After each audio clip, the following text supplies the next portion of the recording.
Into the 1980s, the American car market had drastically changed. In a post-gas crisis America that was now started to become flooded with compact imports, Ford and its subsidiaries knew that they had to make a monumental shift to appeal to the increasingly larger class of size-focused buyers.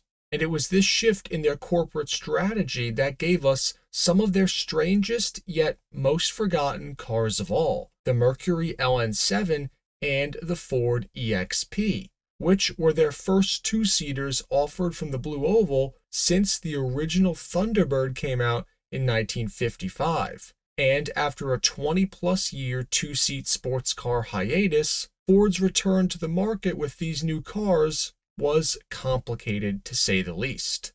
The story of the EXP and the LN7 all start with the US market Ford Escort. Now, I specifically say the US market cars for a reason. Overseas, the Escort was not only a runaway sales success for Ford, but it had also proven itself as a very capable race car and rally car.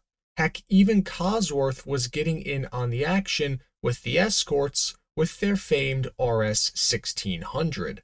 Ford never had much success selling its European bestsellers in America, so they thought that for the 1980s, it made sense to try and build a new generation of Escort to sell in the US and abroad from the start.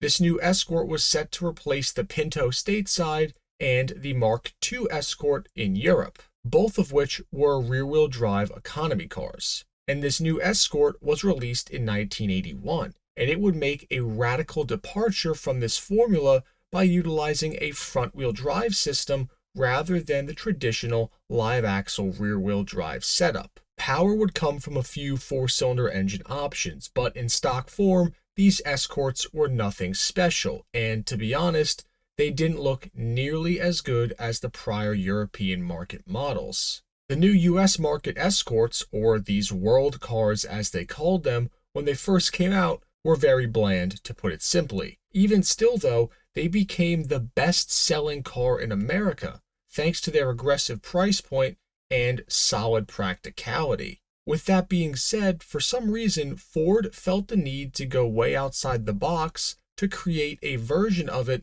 that really didn't make a ton of sense, considering how well the car was selling already. Enter the Ford EXP and Mercury LN7. Ford may have felt that the Escort, which they just launched, was a bit too pedestrian for their true enthusiast customers out there, and as such, they launched two radical rebodies of the Escort platform. The standard economy Escort in EXP guise was completely reworked to look more like an MR2 than an Econobox. It had a pretty aggressive front-end drop-off that was flanked by elevated square headlight pods on both sides. The rear end was a bit more subdued than the front, but that back roofline did feature a pretty aggressive angle to it, and it did give the EXP and LN7 a very sporty silhouette. It was both longer, lower, and more aggressive looking than the regular Escort, and these hit the market in 1982. What the Escort had that the EXP lacked, though, was rear seats. In an effort to give the Escort chassis the sportiest look and feel that they could, Ford and Mercury made the decision to do away with the back seats, which posed a major hurdle for the car literally right off the bat.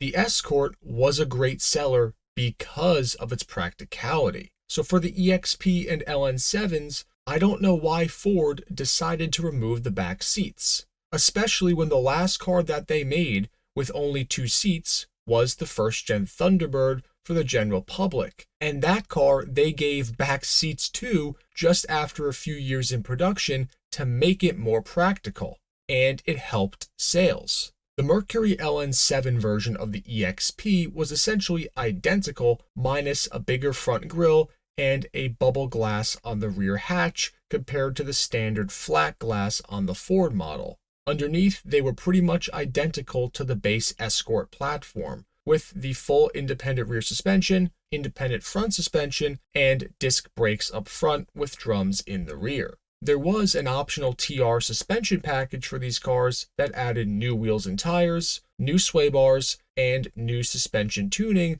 to make them handle better. But the EXP and LN7 weren't able to corner their way out of their second largest problem, the Escort's inline four-cylinder engine. When these cars first came out, the 1.6-liter inline four that came with the Escort and the EXP/LN7s only made about 70 or 80 horsepower, depending on the trim selected. Hardly a hard-charging motor, and this anemic power delivery was only made worse by the fact that somehow, in designing their sportier two-seat version of the Escort, the EXP was heavier than the Escort technically. No matter if you optioned it with a 4-speed manual, a 5-speed manual, or an automatic, these cars were slower than molasses. The base model cars had a 0 to 60 in a painful 14 seconds, and the quarter mile was in the 19s. The higher output 80 horsepower cars did a little better, but it was still like putting lipstick on a pig.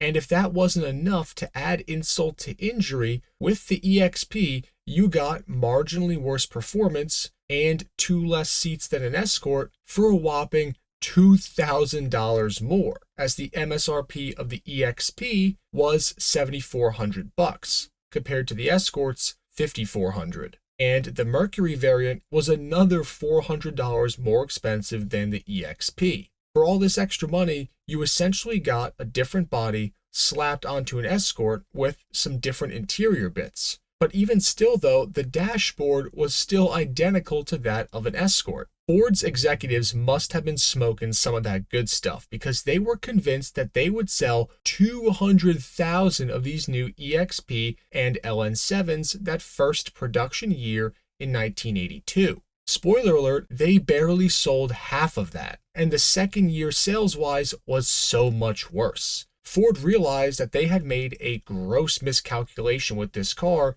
and scrambled to find a way out of it to stop the bleeding. By 1984, Mercury had fully canceled the LN7, which was selling about as well as ice in Antarctica. Sales were still slumping hard, and to try and quell the performance woes that people had with the EXP, Ford launched a sportier version called the EXP Turbo. Slapping a turbo to the EXP's four-cylinder did boost overall power to 120 horsepower, which made it significantly more peppy, with 0 to 60 coming in now under 10 seconds, and the quarter mile was around the 17-second mark. Still not fast, but it was a whole lot better than the naturally aspirated cars were. Still though, sales were moving at a snail's pace even with the faster turbo version available. In 1984, they sold just 23,000 cars. Now, part of this conundrum came from a ton of new competition from 1984 onward in that two-seat sports car market, like the Toyota MR2 and the Pontiac Fiero, both of which were better-looking cars that had a true sporty mid-engine layout. Plus, it's also said that the build quality for the EXPs had a reputation for being pretty lackluster, which definitely did not help sales. In a further attempt to stop the bleeding, Ford gave the EXP a facelift in the latter half of the 1985 model year, which saw the front fascia redesigned to make it look more like the Ford Escort rather than a standalone car. Those headlight pods that were so signature to the EXP were gone and were replaced with a more standard front grille. The taillights were also redesigned, and the bubble back glass from the now discontinued Mercury variant was fitted to the EXP. Most people liked the newer redesign, but I personally preferred the quirkiness of the original. Nonetheless, this new fascia also came along with a newly upgraded 1.9-liter inline 4 in place of the 1.6. With a standard 2-barrel carburetor configuration, this motor made about 90 horsepower, but in top trim, it made 116 horsepower with its last fuel-injected variant, which was available with the EXP Sport Coupe submodel, which was essentially a naturally aspirated replacement for the turbo cars. All of these redesigns and changes, though, proved to be null and void, because the EXP was still, after all of this, a slow seller, moving just 30,000 cars in 1986 and then 25,000 in 1987, before Ford finally killed it off to clear up market space for their all-new Ford Probe. They expected to sell 200,000 of these cars in 1 year, and in the end, they sold 200,000 or so over 7 years. The EXP really was a sales disaster for the company, while the Escort itself was a major sales success. If Ford had just come out with more special Escort variants, they likely would have still captured the hearts of those performance-minded buyers without having to compete with the Fiero and MR2, which partially brought the EXP to its untimely demise. And even though they made 200,000 of these cars, good luck finding one today, because the sands of time have not been kind to them. If you ever owned or had an experience with one of these cars, an EXP or an LN7, then please leave a comment down below. I would love to hear about it. And thank you all for watching another episode of our Rare Cars documentary series. If you enjoyed this video, we would greatly appreciate it if you could drop a like and also share this video with other enthusiasts. Also, please make sure that you are subscribed and smash that notification bell for more documentary-style videos just like this on the world's most interesting cars. Until next time, enthusiasts.